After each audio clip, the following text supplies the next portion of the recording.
Hey everyone, Scott J. Way from Crucible Custom Props, Norfolk Lab, and all the forums here. So today we have something you've seen before, but also it's never been this many at once. So I had a client who wanted some real sterling E11s.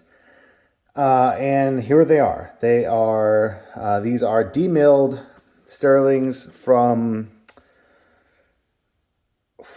forgot that military website. Anyway, it's a military website that sells them. They've been rewelded. They've been plugged with steel, big steel parts in the receiver tube. So nothing works, nothing moves. The triggers kind of work.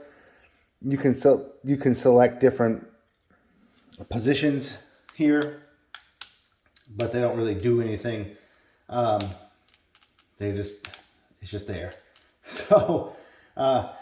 But they're real and they're heavy. They're heavier actually than a sterling should be because of the giant steel tube that is welded into the receiver to make them compliant, I guess.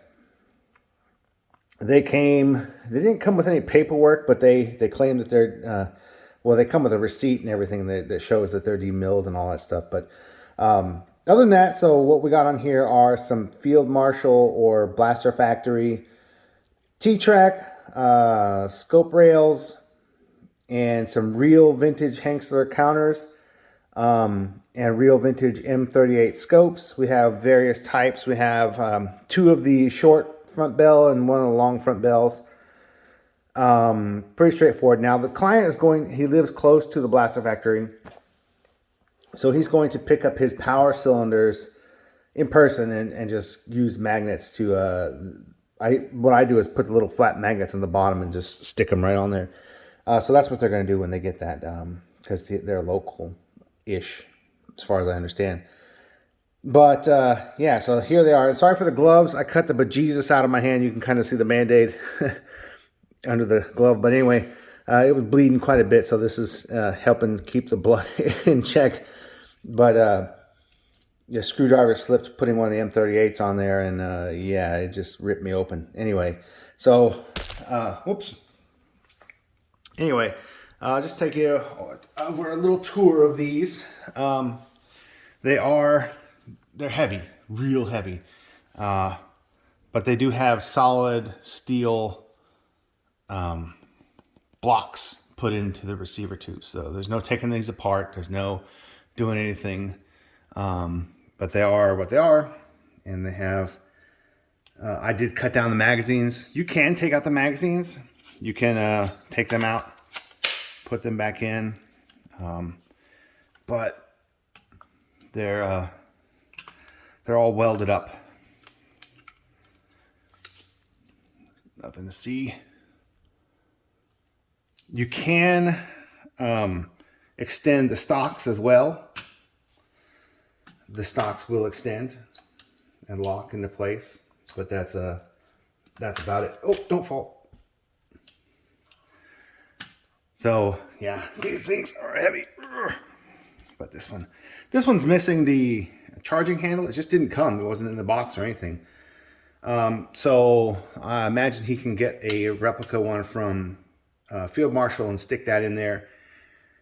But you can see the welds are pretty decent. Some of it's a little bit ugly, but you know, it is what it is. There's no real fixing that without lots of metal work. And in the end, these are going to be display pieces. This one has a particularly ugly weld right here, but the rest of it's pretty decent. And then this one is actually fairly cleanly welded up. Not bad at all. But yeah, so if you're going to get one from that website, if they still have some, that's what you can expect. They have varying degrees of craftsmanship in their re-weld. But hey, if you want a real sterling, this is the only legal way to get it. The best way probably, if you want it to look real, not have the insane amount of weight. If you're trooping with it, just forget this. You won't be holding it very long. I strongly suggest getting the Blaster Factory aluminum E11. It looks the same, all done up. It's great. and it has like a fraction of the weight.